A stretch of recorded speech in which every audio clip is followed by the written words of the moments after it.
दोस्तों स्वागत है आपका आज की हमारी इस वीडियो में। दोस्तों जैसा कि आप जानते हैं कि पिछले कुछ महीनों से चाइना के साथ हमारी स्थिति ठीक नहीं चल रही है। उसके बाद से ही हमारे बहुत सारे सिस्टम्स को अपग्रेड किया जा रहा है और बहुत सारी नई मिसाइल्स को टेस्ट भी किया जा रहा है। ऐसे में ही हमारे Su-30M के एयरक्राफ्ट की भी कुछ तस्वीरें वायरल हुई थी और इसके बारे में कुछ ऐसी रिपोर्ट्स जारी की गई थी जिससे ऐसा पता चला था कि हमारे Su-30M के एयरक्राफ्ट की बहुत सारी कैपेबिलिटीज़ को इंक्रीज़ किया गया है। हाल ही में इस एयरक्राफ्ट की ऐसी तस्वीरें वायरल हुई थी जिसमें इसे कुछ नए पॉड्स के साथ देखा गया था।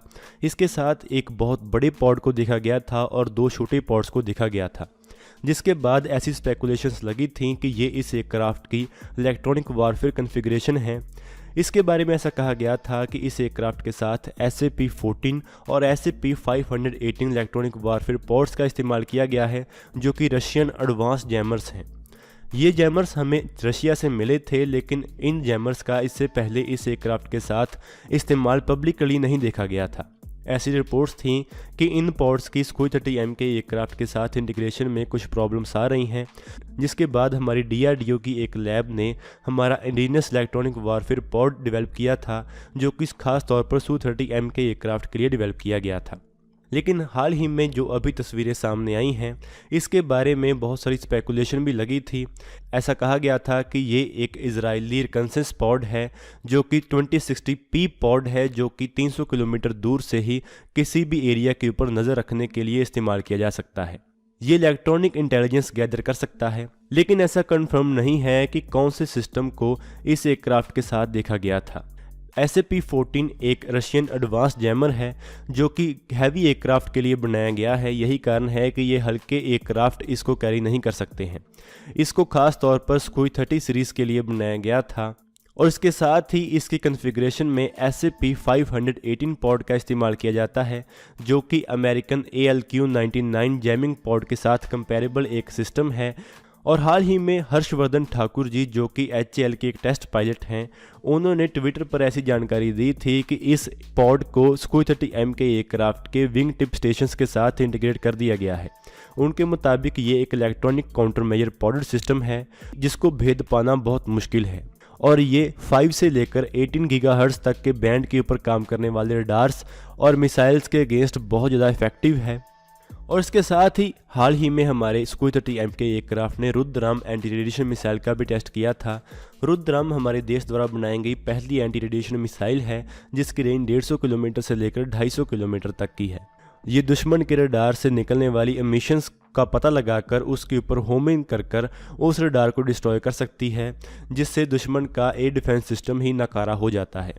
ये किसी भी इलेक्ट्रॉनिक वारफेयर एयरक्राफ्ट के लिए एक बहुत ज़्यादा ज़रूरी एसेट है और ये हमारे Su-30M के एयरक्राफ्ट की इलेक्ट्रॉनिक वारफेयर कॉन्फ़िगरेशन का एक बहुत ज़्यादा ज़रूरी हिस्सा है। यही कारण है कि रुद्रम मिसाइल का टेस्ट इतना ज़्यादा ज़रूरी था। इसके साथ ही इस एयरक्राफ्ट ने 4000 किलोमीटर दूर एक शिप बेस्ड टारगेट को हिट किया था, जो कि इसने ब्रह्मोस एयर मिसाइल से किया था। ब्रह्मोस हमारे देश की सुपरसोनिक क्रूज मिसाइल है और हमारा Su-30M के एयरक्राफ्ट ही ऐसा है जो कि एक सुपरसोनिक क्रूज मिसाइल को कैरी कर रहा है, जो कि काफ़ी हैवी मिसाइल है। हमारी फ्लीट का अभी तक कोई भी दूसरा एयरक्राफ्ट नहीं है जो कि ब्रह्मोस एयर लॉन्च्ड मिसाइल को कैरी कर सकता है, जिसके कारण ये एयरक्राफ्ट काफ़ी यूनिक है। हाल ही में ऐसी रिपोर्ट जारी की गई थी कि Sukhoi-30M के एयरक्राफ्ट ने पंजाब में मौजूद किसी एयरबेस से टेक ऑफ किया था और उसके बाद इसने हवा में ही रिफ्यूल किया था और उसने तकरीबन 3000 किलोमीटर से ज़्यादा ट्रैवल कर एक शिप बेस्ड टारगेट को बे ऑफ बंगाल में हिट किया था, जो कि अपने आप में ही एक यूनिक कैपेबिलिटी है, जिससे कि Sukhoi-30M के एयरक्राफ्ट ने हाल ही में डेमोस्ट्रेट किया था। और इसके साथ ही इस एयरक्राफ्ट द्वारा डेमोस्ट्रेट की गई ये कैपेबिलिटी इस एयरक्राफ्ट के एंटी शिप रोल को भी बहुत ज़्यादा अच्छी तरह से दर्शाती है। इसके साथ ही हमारी इंडियन एयर फोर्स हाल ही में एयर टू एयर मिसाइल्स को लेकर एक एक्सरसाइज कर रही है, जिसमें बहुत सारी एयर टू एयर मिसाइल्स को टेस्ट फायर किया जा रहा है। इसी टेस्ट फायरिंग के दौरान एक नई क्लोज कॉम्बैट मिसाइल को Su-30M के एयरक्राफ्ट से टेस्ट किया गया है।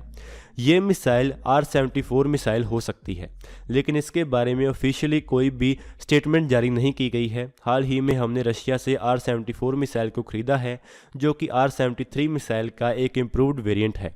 R-73 मिसाइल एक हमारी क्लोज कॉम्बैट मिसाइल है, जिसे कि बालाकोट ऑपरेशन के बाद F-16 एयरक्राफ्ट के अगेंस्ट भी इस्तेमाल किया गया था। लेकिन जो R-74 मिसाइल है ये उसका भी एक इम्प्रूव्ड वेरिएंट है।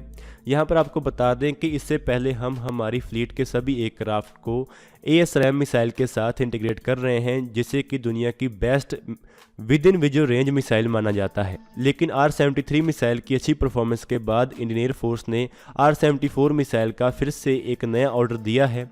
और इसके साथ ही हाल ही में हमारे सुखोई 30M के एयरक्राफ्ट ने मीका इंफ्रारेड होमिंग मिसाइल का भी सक्सेसफुल परीक्षण किया था। ये एक फ्रेंच इंफ्रारेड होमिंग मिसाइल है और ये एक medium range air to air missile है। ये पहली ऐसी फ्रेंच मिसाइल है जो कि किसी रशियन एयरक्राफ्ट के साथ इंटीग्रेट की गई है और टेस्ट फायर की गई है।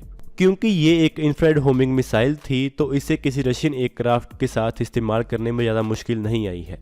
इससे पहले ऐसी प्रॉब्लम थी कि किसी भी यूरोपियन या अमेरिकन मिसाइल को रशियन एयरक्राफ्ट के साथ टेस्ट नहीं किया जा सकता था, क्योंकि रशियन एयरक्राफ्ट में जो रडार थे उसके साथ किसी भी दूसरी मिसाइल को इंटीग्रेट करने की परमिशन नहीं दी जाती थी।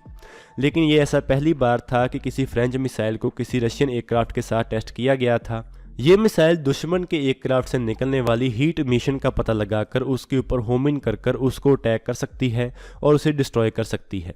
इस मिसाइल को इससे पहले हमारे मिराज एयरक्राफ्ट इस्तेमाल करते थे और अभी हमारा राफेल एयरक्राफ्ट भी इस मिसाइल का इस्तेमाल करने वाला है। और इसके साथ ही HAL ने ऐसी रिपोर्ट जारी की थी जिसमें उन्होंने बताया था कि सुखोई 30M के एयरक्राफ्ट की कुछ अपग्रेड्स की गई हैं, जिसके बारे में उन्होंने जानकारी दी थी। उनका कहना था कि सुखोई 30M के एयरक्राफ्ट के लिए नए helmet mounted display system integrate किए गए हैं और इसके साथ ही इस एयरक्राफ्ट के साथ सॉफ्टवेयर डिफाइंड रेडियोस और रेडियो एल्टीमीटर भी इंटीग्रेट किए गए थे। यहाँ पर आपको बता दें कि जिन अपग्रेड्स का अभी हमने नाम लिया है उनमें से बहुत सारी अपग्रेड्स सुपर सुखोई पैकेज का हिस्सा होने वाली थी, लेकिन हमारे HAL ने पहले से ही इस एयरक्राफ्ट को अपग्रेड कर दिया है और इन बहुत ज़्यादा ज़रूरी अपग्रेड्स को कैरी आउट कर दिया है। दोस्तों, ये जो सभी अपग्रेड्स और टेस्टिंग हुई है ये पिछले कुछ ही महीनों में हुई है। जब से हमारा चाइना के साथ कॉन्फ्लिक्ट बढ़ा है तब से हमारे सभी वेपन सिस्टम्स को तेज़ी से टेस्ट किया जा रहा है और हमारे front line fighter aircraft Sukhoi 30M के एयरक्राफ्ट को भी तेज़ी से अपग्रेड और नए सिस्टम्स के साथ इंटीग्रेट किया जा रहा है। यही कारण है कि हम ऐसा कह रहे हैं कि सुखोई 30M के एयरक्राफ्ट पहली बार लद्दाख में अपने बीस्ट मोड में देखा गया है। तो दोस्तों, आज की इस वीडियो में इतना ही। अगर आपको ये वीडियो अच्छी लगे तो आप इसको जरूर लाइक और शेयर करें। Thanks for watching this video. जय हिंद, जय भारत।